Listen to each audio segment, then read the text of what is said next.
आज की कहानी एक ऐसे यंग इनोवेटर की है जिसने सिर्फ 15 साल की उम्र में एक ऐसा सपना देखा जिसे बड़े बड़े कंपनीज भी सॉल्व करने की कोशिश कर रही हैं।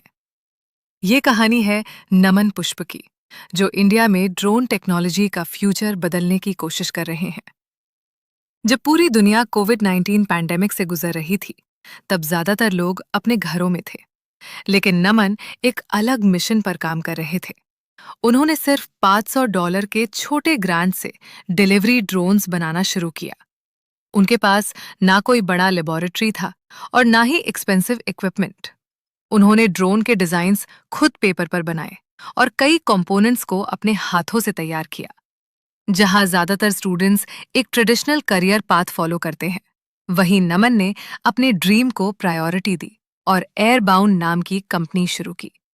उन्होंने कार्नेगी मेलन यूनिवर्सिटी में जाने का मौका भी छोड़ दिया ताकि वो अपने आइडिया पर फुल टाइम काम कर सके।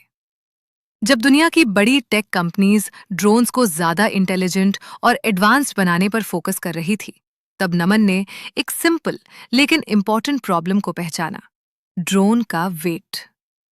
उनकी टीम ने एक ultra light 350 gram carbon fibre drone बनाया, जो डिलीवरी को ज्यादा एफिशिएंट और अफोर्डेबल बनाता है। आज एयरबाउंड ने बेंगलौर में 800 से ज्यादा मेडिकल डिलीवरीज सक्सेसफुली कंप्लीट की हैं और इन ऑपरेशंस में 0 रिपोर्टेड फेलियर्स दर्ज किए गए हैं।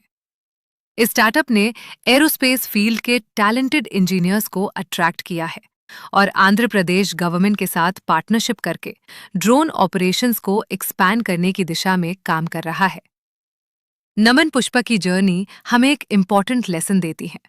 इनोवेशन के लिए सिर्फ बड़ा बजट नहीं, बल्कि बड़ा विजन और प्रॉब्लम्स को अलग नजरिए से देखने की एबिलिटी चाहिए।